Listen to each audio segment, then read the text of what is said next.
Todo empezó en 1932 en Bucarest, cuando este hombre, un ingeniero aéreo llamado Henry Coanda, realizó un descubrimiento extraordinario utilizando un objeto volador en forma de disco. Uno de los primeros que vieron los experimentos de Coanda tenía entonces 20 años. Era un estudiante de aeronáutica llamado Radu Manikatide.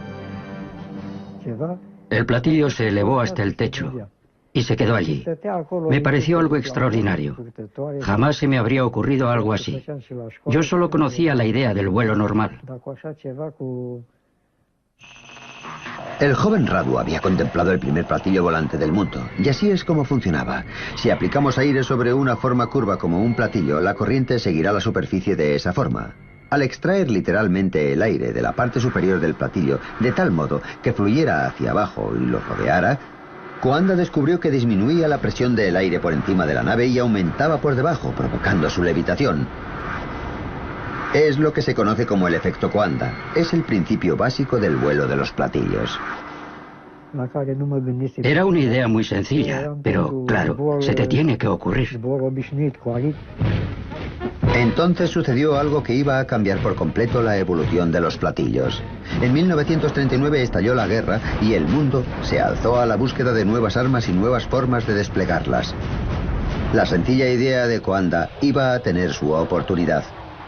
El jefe de tecnología nazi, Werner von Braun, dirigía el desarrollo de armas nuevas desde su base secreta en Peenemünde, en Alemania.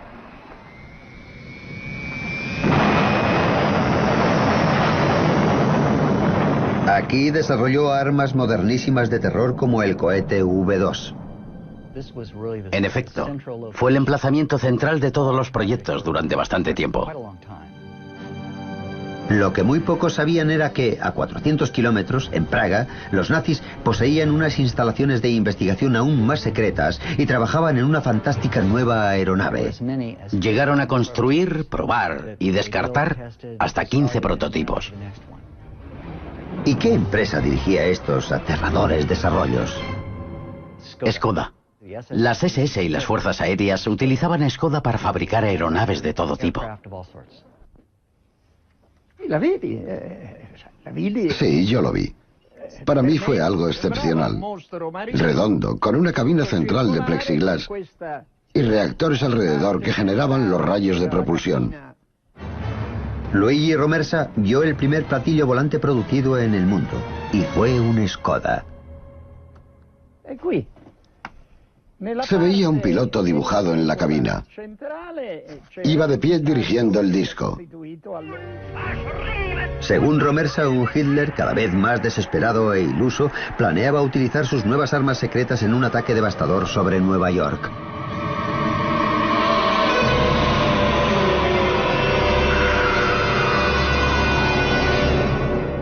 Hitler llegó a decir: que Dios me perdone por los últimos 5 minutos de la guerra. Quería desatar las armas que había desarrollado.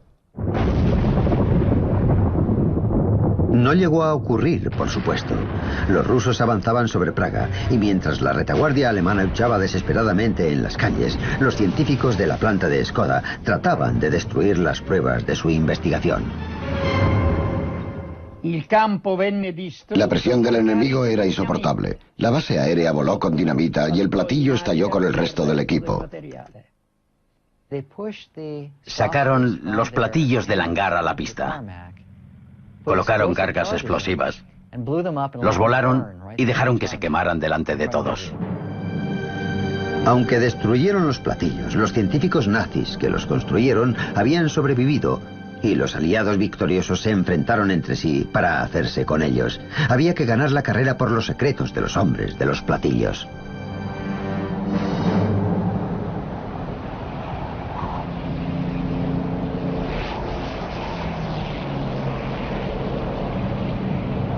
En 1947 el piloto Kenneth Arnold sobrevolaba las montañas del estado de Washington, cuando vio 9 objetos surcando los cielos a velocidades increíbles.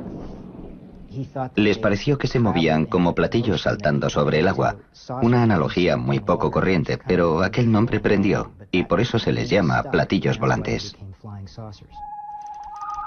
Con este avistamiento nace la era de los platillos volantes. Se disparó el frenesí del público aunque era un frenesí alimentado por la paranoia. En inteligencia aérea empezó a preocuparles que fueran vehículos soviéticos de reconocimiento. Porque entonces empezaba la Guerra Fría. Esta coalición tenía que desmembrarse. Los aliados de la Segunda Guerra Mundial ahora eran enemigos. Un telón de acero ha caído ya alrededor de Polonia, Hungría, Yugoslavia, Bulgaria. En público, Oriente y Occidente desplegaban sus más grandes y mejores armas militares, pero también se libraba una guerra secreta, una competencia despiadada por hacerse con la ciencia y los científicos nazis. Quien controlara esta tecnología después de la Segunda Guerra Mundial tomaría la delantera militar. Hubo un forcejeo entre las potencias aliadas, los rusos, los franceses, los británicos, a pesar de su antigua alianza, que buscaban para sí mismos la mayor cantidad posible de esta tecnología. Y por eso el gobierno estadounidense se alarmó tanto con los platillos vistos por el piloto Kenneth Arnold. Como muestra este documento secreto, aquello significaba que Rusia se había hecho con la tecnología alemana de los platillos volantes y los estaba construyendo. El avance alemán con respecto a Estados Unidos había sido tal que los americanos pensaron que si los rusos habían capturado a científicos o instalaciones que produjeran estas armas secretas, quizá fueran ya por delante. Los americanos tenían razón. Los rusos construían platillos con la ayuda de una persona muy útil procedente de Alemania, Andreas Epp, un ingeniero de platillos alemán. Inmediatamente tras la guerra, Andreas Epp decidió trabajar en la Unión Soviética. Se mudó a Rostock, donde lo abordaron agentes soviéticos que parecían saber quién era. Y por supuesto, Epp estaba encantado de que alguien reconociera su valía, cuando antes se la habían negado. Me dije a mí mismo, tengo que seguir. Se lo debo a los que trabajaron en ello. Y me puse a construir un disco volador. Epp trabajó sobre todo en el mecanismo de guía del platillo soviético. Su especialidad era la guía de este tipo de platillo. En otras palabras, hacer que responda a los controles, conectar los controles a los movimientos del propio platillo. Según el propio Epp, el platillo ruso era extraordinariamente manejable, pero también versátil, lo cual era imprescindible. Era un reactor y querían que, curiosamente, se pudiera usar en las regiones polares. La razón era evidente. La ruta más corta hacia Norteamérica era cruzando el polo. Era un hecho que no pasaba inadvertido en una América cada vez más paranoica. Incluso Hollywood sospechaba que los rusos tramaban algo con platillos. El primer país que conozca el secreto del platillo volante controlará los cielos del mundo. Y no quiero que ese país sea Rusia. Muchos de los avistamientos se produjeron en el sector noroeste de los Estados Unidos. Allí estaba la planta Boeing de Seattle, donde se construían los bombarderos estadounidenses, y también la reserva nuclear Hanford del estado de Washington, donde se producía el plutonio para las bombas nucleares. Eran sectores estratégicamente muy sensibles del país y los más próximos a la Unión Soviética. Luego es normal que esperaran la llegada de aviones soviéticos. Los platillos ya aparecían por todas partes. Ninguna ciudad o plató de cine estaba ya a salvo. El gobierno necesitaba acabar con la especulación y para ello, a sus expertos en guerra psicológica, se les ocurrió un astuto plan en dos partes. Primero, una figura militar importante negaría firmemente que ocurriera nada, pero por detrás se enviarían rumores de que los platillos procedían del espacio exterior.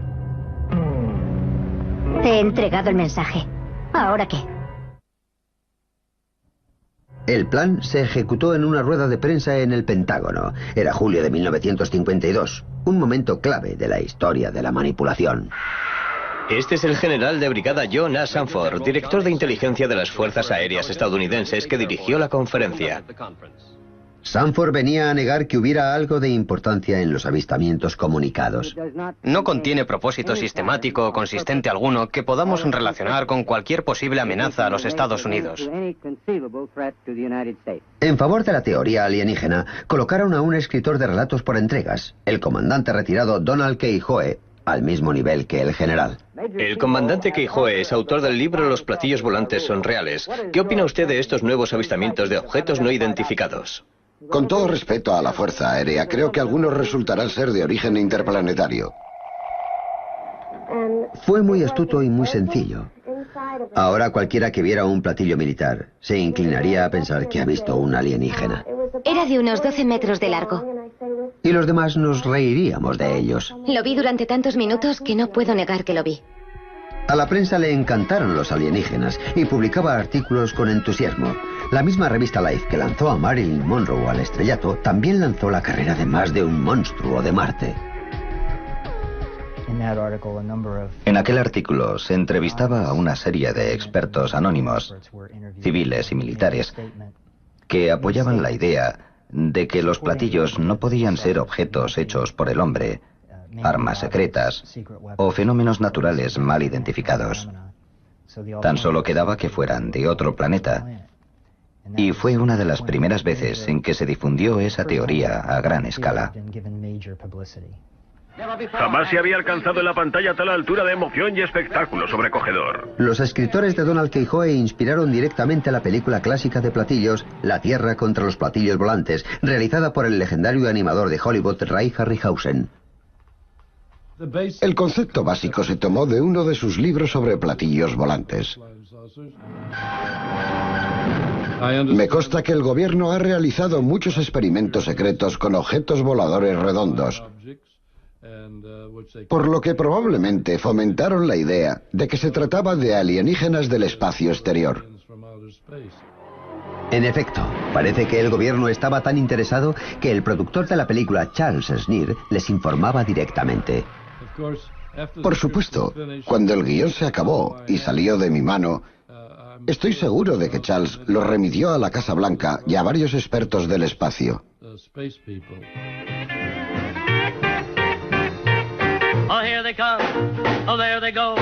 Sin embargo, mientras los ciudadanos americanos miraban a los cielos con distintos grados de preocupación, los hombres de negro miraban más cerca. Estaban desesperados por poseer platillos y, al igual que los rusos, buscaban la ayuda de antiguos científicos nazis.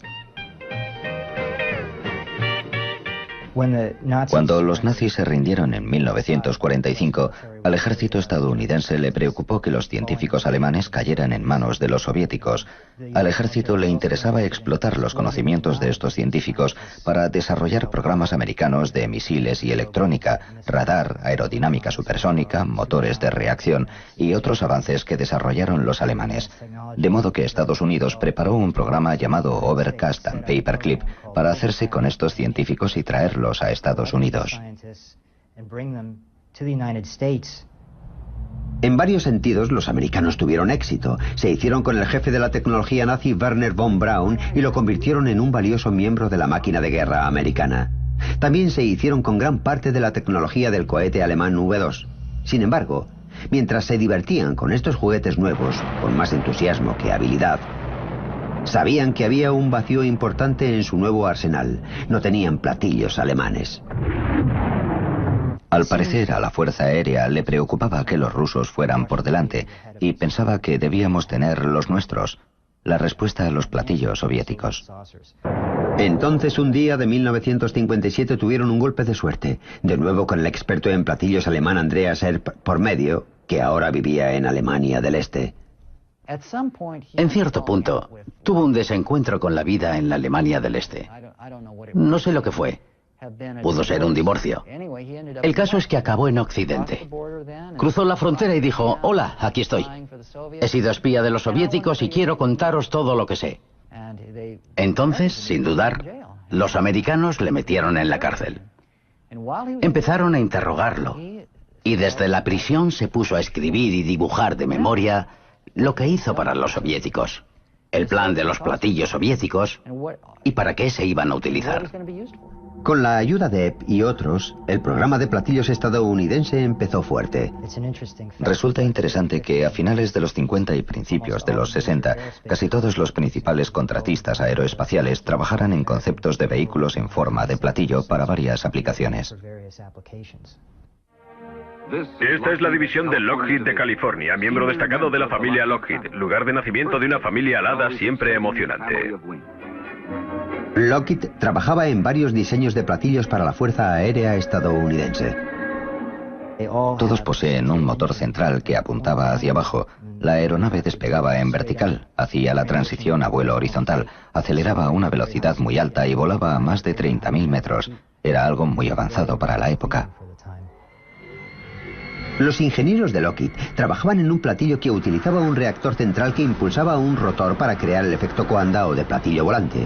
Una vez en el aire, redirigía el chorro para viajar en horizontal a velocidades supersónicas, pero Lockheed no era la única corporación estadounidense trabajando en esta tecnología.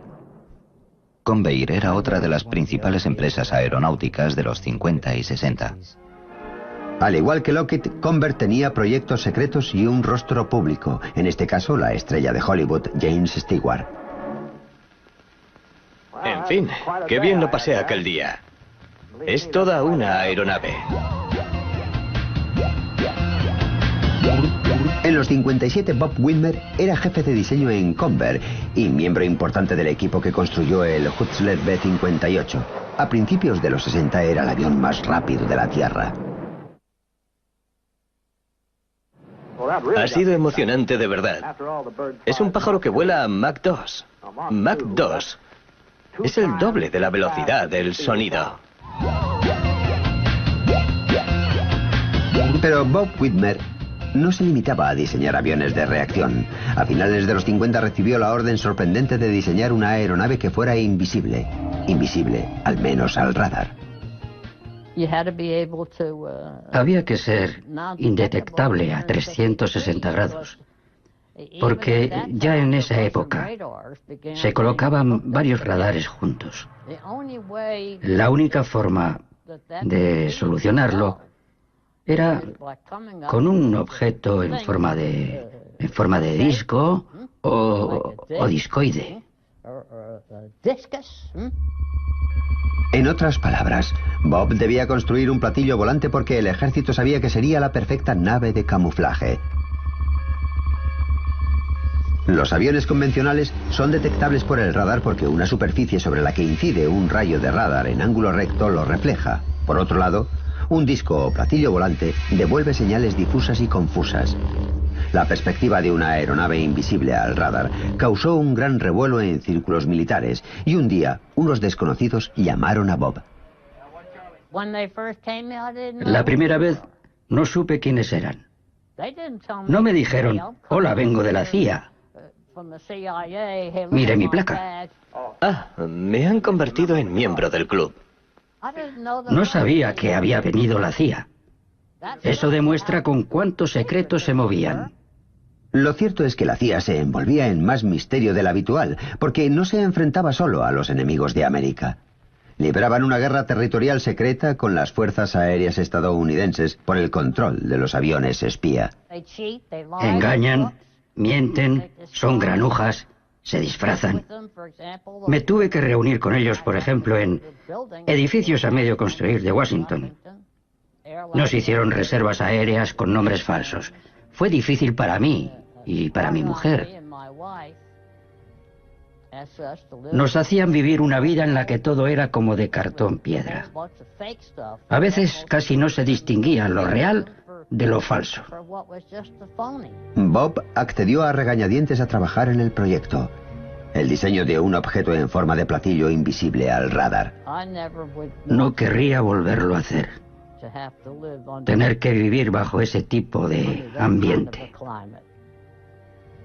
No se podía hablar con nadie, excepto en ciertos lugares escogidos. El secreto del proyecto era tal que este ni siquiera existía, una situación de negación absoluta conocida como Proyecto Negro. Hay muchos tipos de negro, pues este es el negro más extremo. He vivido dentro del negro más extremo. El proyecto de Bob nunca se ha desclasificado y la CIA se quedó con todos sus apuntes y diseños. En fin, creo que eso es todo. ¿Sí o no? porque mientras la CIA tenía a Bob a oscuras, otra nave salía a la luz.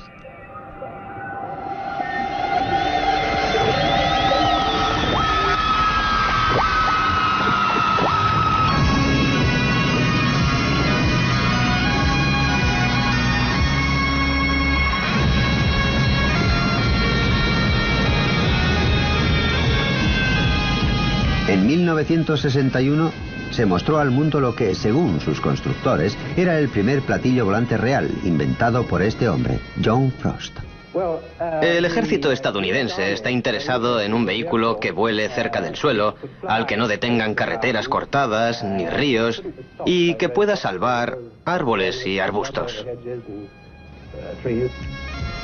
Sin embargo, hubo muchos problemas con el Abrokar, como recuerda Doug Garland, uno de los ingenieros del túnel de viento.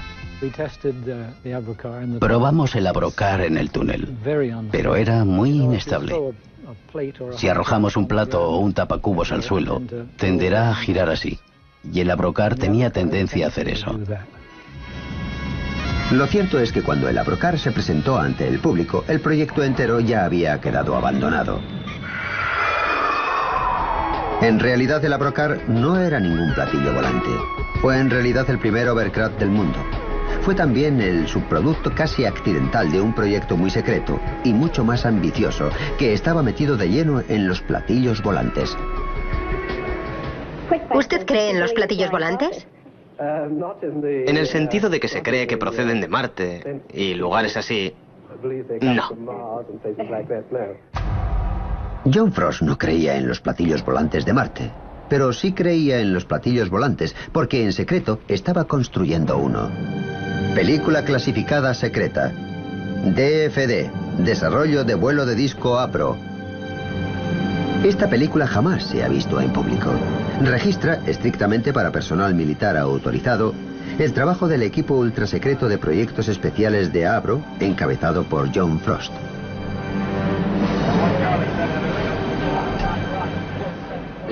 Esta sala de montaje experimental construida por Avro Aircraft Limited desarrollará una central de energía para un avión de planta circular.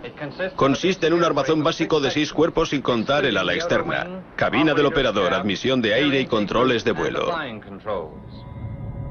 Frost construía un enorme platillo volante supersónico de reacción cuyo nombre en código era Proyecto I-2 o Sistema de Armas 606A. Se prevé que al terminarlo se produzca un avance considerable hacia la llegada de la nave de disco. Y también utilizaba tecnología alemana de platillos. John Frost conocía la investigación realizada por los alemanes en tiempo de guerra sobre platillos volantes, que fue probablemente la base de los verdaderos platillos que se vieron por el mundo. Y la CIA llegó a financiar la investigación de un concepto de diseño muy parecido al platillo volante pensado por él. El ejército estadounidense se quedó entusiasmado con la versión presentada por Frost. Estas especificaciones secretas originales del platillo mostraban que volaba más alto y más rápido que cualquier nave o sistema de armas entonces disponible. Los documentos de la Fuerza Aérea son ambiguos en cuanto al propósito del platillo. Mencionan como uso probable un sistema espacial de armas dedicado al reconocimiento. Dado el rendimiento que AVRO creía poder obtener de este vehículo, este podría evadirse de cualquier defensa y atacar cualquier otro avión con impunidad. Un ejército entusiasta inyectó grandes cantidades de dinero en su proyecto. El grupo de proyectos especiales se convirtió entonces en un ente autónomo. Se les asignó un lugar en el área de pruebas de vuelo y se puso a trabajar en lo que Frost contemplaba como la forma ideal, un disco volador totalmente redondo. No sabía ni que existía algo llamado Grupo de Proyectos Especiales, porque era algo de muy alto secreto y todas esas cosas.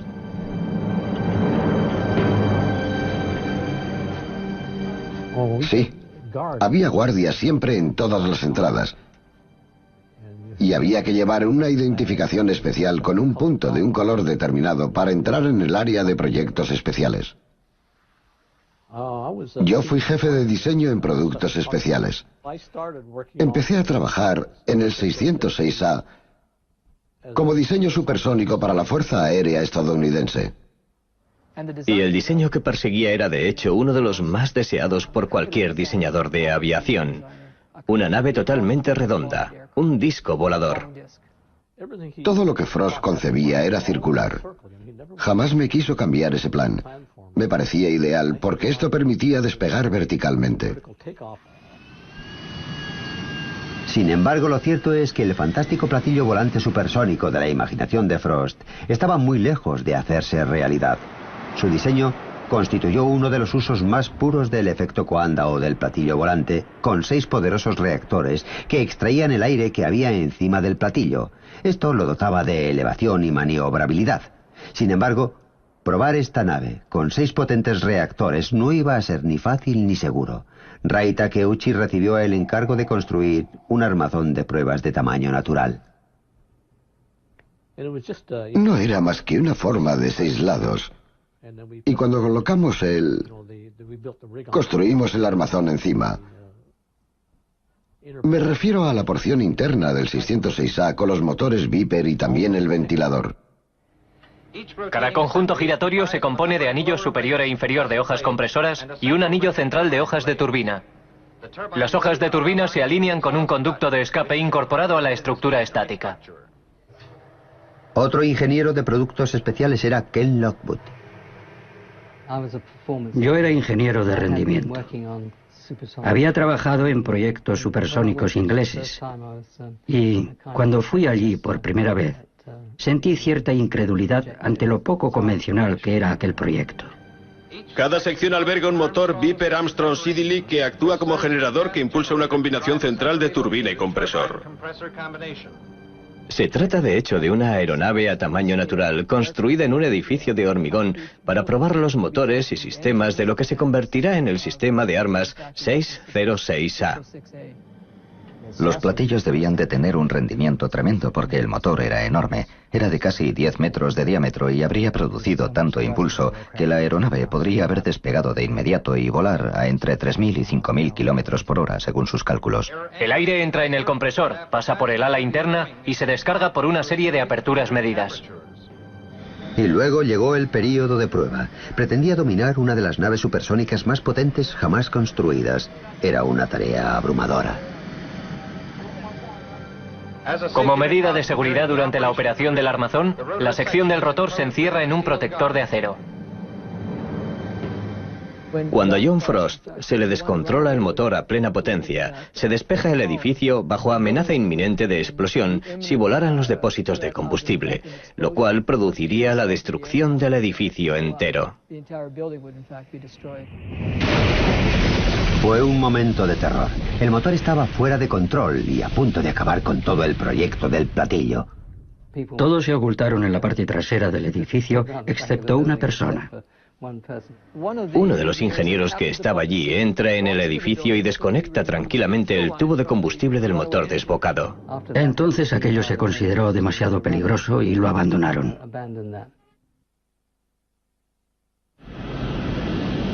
El avión de espionaje U-2 de la CIA fue un clásico proyecto negro. Permaneció en el más absoluto de los secretos durante más de 2 años y seguiría siendo secreto hoy, si no fuera por los hechos dramáticos de 1960, cuando el piloto de U-2, Gary Powers, fue derribado sobre Rusia y retenido durante 2 años antes de ser canjeado por un espía ruso. En la propia historia de la CIA sobre el programa U-2 se declara que, entre comillas, el 50% de los avistamientos de ovnis fueron provocados por el U-2. El U-2 volaba en los límites del espacio, más alto de lo que se creía que un avión podía volar. Por eso no sorprende que cualquier visión fugaz, sobre todo desde otro avión, provocara miedo y asombro. Sin embargo, la debacle del U-2 demostró que si la nave secreta no se estrella, los platillos volantes de otros mundos sirven muy bien como tapadera. Y si la nave secreta resulta ser un platillo volante, se puede mantener la impostura durante años. Me asustas cuando hablas así. El platillo de Frost desapareció entre la negrura del secreto oficial. Y los ufólogos estadounidenses forzaron más la máquina. Es fantástico, pero posible. En Washington, un grupo no gubernamental conocido como NICAP, Comité Nacional de Investigación de Fenómenos Aéreos, ha convocado una rueda de prensa para reabrir un viejo contencioso con la Fuerza Aérea. El NICAP era el gran portavoz de la teoría de los platillos volantes alienígenas. Lo encabezaba el mismo escritor que lanzó la idea en aquella rueda de prensa extraordinaria de 1952. 14 años después, seguía cazando alienígenas. El director del NICAP, el comandante Donald E. Keijoe, oficial retirado del Cuerpo de Marines, ha insistido en que la Fuerza Aérea sabía más de lo que contaba. Nos observa una especie de instrumento cuya ciencia nos supera notablemente y está probablemente controlado por una civilización superior y muy avanzada. Y por enésima vez en tantos años, la Fuerza Aérea ha declarado ante un comité del Congreso que no ocultaba nada. El secretario de la Fuerza Aérea, Harold Brown. No hemos estado ocultando nada. Era algo sencillísimo. Los aficionados acusaban al ejército de tapar una invasión alienígena inminente y el ejército lo negaba. Así nadie contemplaba la tercera posibilidad, que los ovnis fueran naves militares. La buena organización de estos entusiastas aficionados resultó muy afortunada para el gobierno. Creemos que los ovnis son reales, que proceden del espacio exterior y que los controlan seres inteligentes. Excepto que su organización no era en absoluto producto de la fortuna. El NICAP lo encabezaban los hombres de las sombras. Su junta incluía a miembros como Roscoe Hillenkoetter, primer director de la CIA, y un operativo de la agencia, Bernard J. Carvalho. El primer director del NICAP fue Nicolás de Roquefort, de la División de Guerra Psicológica de la CIA. Y cuando Keijoe renunció a la presidencia del NICAP, fue sustituido por Joseph Bryan, también del personal de guerra psicológica de la CIA. Pero, ¿qué era Keijoe? Estas cosas eran naves interplanetarias. ¿Creía de verdad en platillos volantes de otro mundo o tenía conexiones con la investigación del ejército estadounidense sobre la tecnología alemana de platillos volantes? Quien quizá lo sepa es el ingeniero alemán de platillos Andreas Epp, el que se pasó a los americanos. En una entrevista grabada en 1997, respondió de modo notable a esta pregunta. ¿Cree usted que los americanos querían mantener en secreto su disco volador? Desde el principio. Desde el mismo principio. El comandante Keijoe estaba en el departamento de ovnis del Pentágono, el cual averiguó que Alemania construía discos voladores. Sin embargo, quien estuviera tras la campaña de propagar el mito alienígena tuvo un éxito espectacular, sobre todo en la Tierra de los Sueños. Hollywood. Plan 9 del espacio exterior.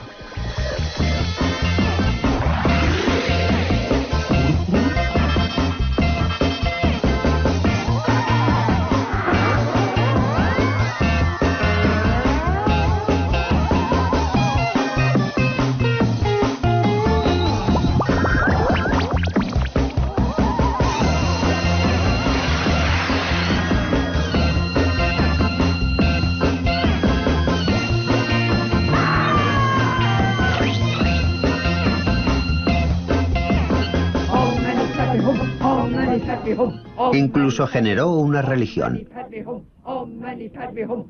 Nuestra información procede de nuestro jefe, que es un yogi en contacto directo con seres inteligentes del espacio.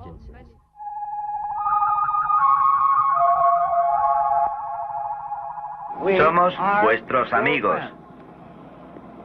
Somos vuestros amigos. Estableced contacto. Entonces, el 11 de noviembre de 1987 lo hicieron. Todo empezó cuando un ejecutivo de éxito llamado Ed Walters vio una extraña luz sobre su jardín, tomó la cámara e hizo esta fotografía. Fue el primero de docenas de avistamientos en los años siguientes. ¡Oh, Dios mío! Lo voy a seguir. Una vez ampliados, los cuadros parecían mostrar algo muy parecido a platillos volantes. Estos los vieron cientos de personas, desde policías a sacerdotes. ¿Qué es eso? ¡Mira, mira, mira, mira! Algunos testigos más impresionables dijeron incluso que habían visto a alienígenas. Pero entonces un hombre vio las fotos y llegó a una conclusión algo distinta y sabía exactamente de qué hablaba.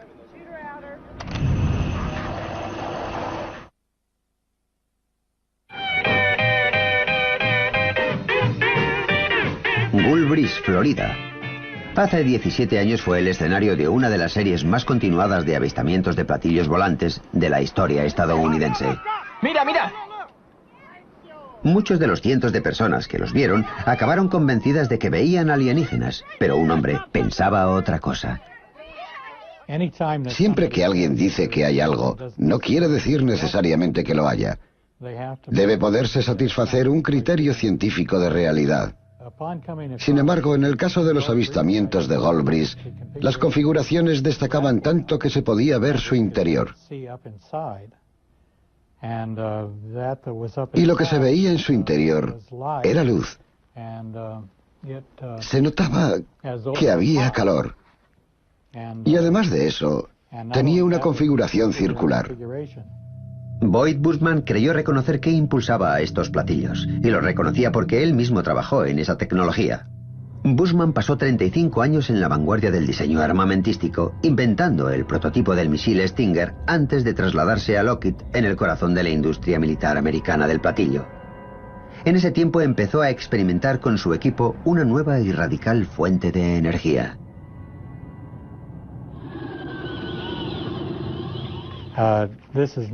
Esto no es más que 250 vueltas de un cable del número 30. Tomamos los bornes y los enchufamos a la corriente doméstica. Lo que ocurrió entonces asombró a todos. Eso es. Aunque ni siquiera Bushman entiende del todo cómo funciona, cuando vio las fotos de los platillos de Goldbridge, se preguntó si utilizaban la misma tecnología.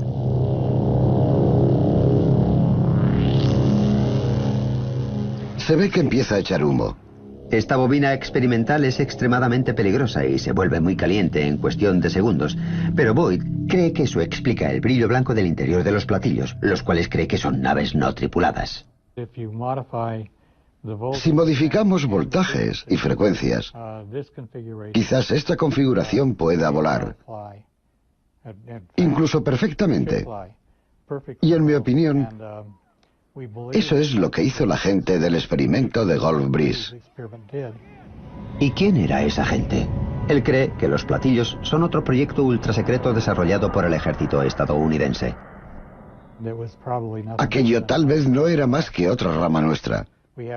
Tenemos muchos pequeños departamentos ultrasecretos. He estado en muchos de ellos. Acabé en este por casualidad. Quizá llegué incluso a desarrollarlo, y ellos eligieron aquella área para probar esta tecnología. Son muy retorcidos, capaces de hacer esto y cosas peores. Sin duda han sido retorcidos antes. En los 70 se produjo una serie de dramáticos avistamientos de ovnis, pero estos eran distintos. Muchos parecían ser triangulares en vez de circulares. La especulación entre los ufólogos rayó el frenesí. Pero entonces apareció este hombre. Se llama Jim Goodall. De día es conservador del Museo del Aire de Seattle, pero en su tiempo libre hace otra cosa. Salgo al desierto siempre que puedo. He salido en los últimos 15 años más de 80 veces. Jim visita instalaciones aéreas ultrasecretas para fotografiar los ocultos proyectos negros norteamericanos. El mejor modo de evitar que te vean es alquilar un vehículo de color neutro. Llevo una red de camuflaje antiinfrarrojos. La coloco sobre el vehículo. Echo unas hojas por encima y pasas muy bien. No se ve aunque lo tengan delante. En 1988 Jim hizo una foto a una nave que llevaba más de 10 años en el mayor de los secretos. Había sacado las cámaras, oí un despegue. Vi en el aire un T-38 al que pude identificar y luego me sobrevoló un F-117. El F-117 es un caza de camuflaje. Llevaba más de una década sobrevolando los cielos de América con el mito alienígena explicando convenientemente cada avistamiento. Gasté un rollo de 36 fotos en color y creo que solo hubo 2 que no estaban borrosas y movidas. Yo estaba como un flan. Fue uno de los momentos más emocionantes de mi vida. Mi foto fue esta imagen de aquí. Con esta fotografía, Jim revelaba la verdad sobre los avistamientos de los triángulos. Visto de frente, un F-117 parece un platillo volante. Si no podemos precisar qué es un objeto no identificado. De modo que si no sabemos lo que es y está en el aire, tenemos un ovni, un objeto volador no identificado. En los años siguientes a la foto de Jim, la racha de avistamientos de triángulos cesó, pero los de naves circulares no. Tan solo el mes pasado, la Fuerza Aérea Mexicana publicó un metraje ovni extraordinario tomado por sus pilotos con cámara infrarroja. Lo extraño era que, aunque podían verse 11 naves, solo 3 se registraban en el radar. Así pues, ¿han llegado por fin los alienígenas de verdad? ¿O son platillos relacionados también con el ejército norteamericano?